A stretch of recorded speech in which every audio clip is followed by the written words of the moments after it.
परंतु साईबाबांनी तेव्हाच त्यांना एक सूचना पण देऊन ठेवली होती की 11च्या नंतर त्याला बाहेर पडू देऊ नका. परंतु ऐकतील ते पुरुष कसले हे आपल्याला सगळ्यांना माहिती आहे. रामचंद्र बोरकर सुद्धा तसे हेकटच होते. त्यांनी अजिबात ऐकलं नाही, तयार झाले आणि सरळ स्टेशनवर गेले.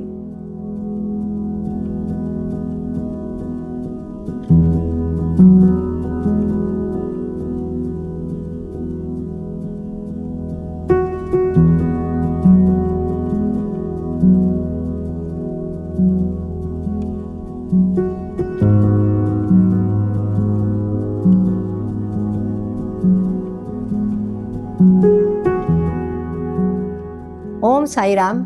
आता मी जे तुम्हाला एक नवीन चमत्कार सांगणार आहे तो आहे 1921 सालामधला. त्यावेळेला नाशिकजवळ आसलगाव किंवा आसनगाव असं काहीतरी त्या गावाचं नाव आहे. तिथे रेल्वे क्वार्टरमध्ये रामचंद्र बोरकर आणि चंद्राबाई राहत होत्या. बरं, त्यांच्या राहत्या घरापासून म्हणजे त्या क्वार्टरपासून तर रेल्वे स्टेशन अगदी सगळं दृश्य तिथलं दिसत होतं. इतक्या जवळ ती लोक तिथे राहत होते. रामचंद्र बोरकर आपल्याला माहितीच आहे, कधीच साईबाबांना मानत नव्हते. ते नेहमी फकीर म्हणून त्यांचा उल्लेख करायचे. चंद्राबाई मात्र सतत साईबाबांच्या नावामध्ये नामस्मरणामध्ये मग्न असायच्या. एक दिवस असं झालं, कामावरून येताना रामचंद्र बोरकरांना ताप आला. चांगलंच अंग त्यांचं तापलेलं होतं. तेव्हा चंद्राबाई घाबरल्या. त्यांनी त्या दिवशी त्यांच्याजवळ तो उदी असायचीच, त्यांचं मुख्य औषध म्हणजे उदी. तेव्हा त्यांनी लगेच उदी पाण्यामध्ये कालवली, त्यांना पाजली आणि थोडीशी अंगाला लावली आणि सांगितलं, तुम्ही आता गपचूप झोपा. त्याप्रमाणे रामचंद्र बोरकरांनी आराम केला. पण रात्री ताप जरा चढतच होता. चंद्राबाईंचा थोडा डोळा लागला रात्री 1-1:30च्या सुमारास आणि त्यांना बाबांनी स्वप्नामध्ये येऊन असं सांगितलं की बाई घाबरू नकोस, त्याला थोड्या वेळाने घाम येईल, तो घाम आल्यानंतर तो घाम पुसून टाकायचा, त्यानंतर पुन्हा उदी सगळ्या अंगाला त्याला लाव. रामला तू परत सगळी उदी अंगाला लाव आणि थोडीशी प्यायला दे, सकाळपर्यंत त्याला अगदी बरं वाटेल, तू काही काळजी करू नकोस. त्यांच्या सांगण्याप्रमाणे तसंच घडलं.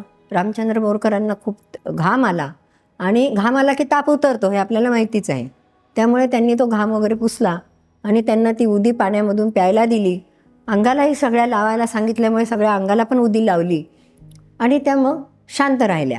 परंतु साईबाबांनी तेव्हाच त्यांना एक सूचना पण देऊन ठेवली होती की 11च्या नंतर त्याला बाहेर पडू देऊ नका. परंतु ऐकतील ते पुरुष कसले हे आपल्याला सगळ्यांना माहिती आहे. रामचंद्र बोरकर सुद्धा तसे हेकटच होते. त्यांनी अजिबात ऐकलं नाही, तयार झाले आणि सरळ स्टेशनवर गेले. बरं, बाहेर प्लॅटफॉर्मवर तरी उभं राहायचं ना, पण तेही नाही. सरळ खाली ट्रॅकवर जाऊन उभे राहिले आणि 2-4 मित्रांच्या बरोबर गप्पा मारत होते. आणि चंद्राबाई लांबून बघत होत्या, कारण क्वार्टरपासून तिथला सगळा सीन दिसत होता, सगळं दृश्य दिसू शकत होतं. त्यामुळे त्या घाबरलेल्या होत्या आणि साईबाबांची सूचना होती, पण हे ऐकणारे नव्हते. त्याच सुमारास मनमाडून निघालेली एक ट्रेन ही त्या स्टेशनला थांबलेली होती.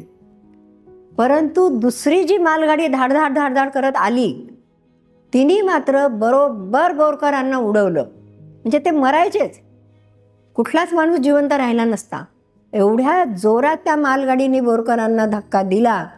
पण साईबाबामध्ये असल्यामुळे केवळ बोरकरांना फक्त चेंडूसारखं उडवलं गेलं आणि 2ऱ्या-3ऱ्या ट्रॅकवर जाऊन ते पडले आणि त्यांच्या दोन्ही पोटऱ्यांना मात्र मार भरपूर लागला. हे दृश्य सगळे लोक बघत होते, सगळे घाबरले, सगळ्यांना वाटलं हा मेला आता. परंतु जवळ जाऊन बघितल्यावर ते जिवंत होते आणि कणत होते, ओरडत होते. मग सगळ्यांनी त्यांना पकडलं. इकडे चंद्राबाईलाही घाम सुटला होता. शेजाऱ्यांनी सांगितलं, घाबरू नका, आपण जाऊन घेऊन येऊ. मग तिथल्या कुलीच्या मदतीने ते रामचंद्र बोरकरांना घरी घेऊन आले. घरी आल्यावर त्यांना आरामात झोपवलं वगैरे. परत चंद्राबाईंनी उदीची पुरचुंडी काढली, कारण अतिशय साईबाबांवर विश्वास, म्हणून त्यांनी ते उदी घेतली आणि परत त्या जखमेच्या जागेवर वगैरे ती उदी लावली, त्यांना उदी पाजली ताकद राहावी म्हणून.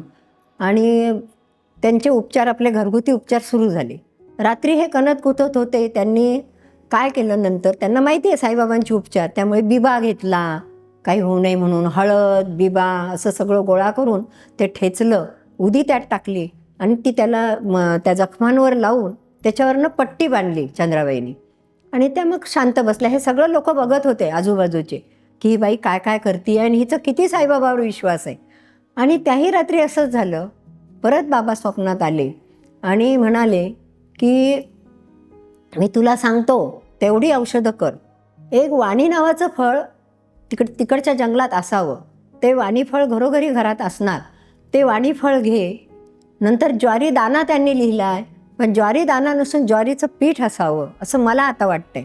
की ज्वारीचं पीठ, तो वाणीचं ते फळ, नंतर बिबा, हळद हे सगळं एकत्र करून त्याची तू पुरचुंडी कर.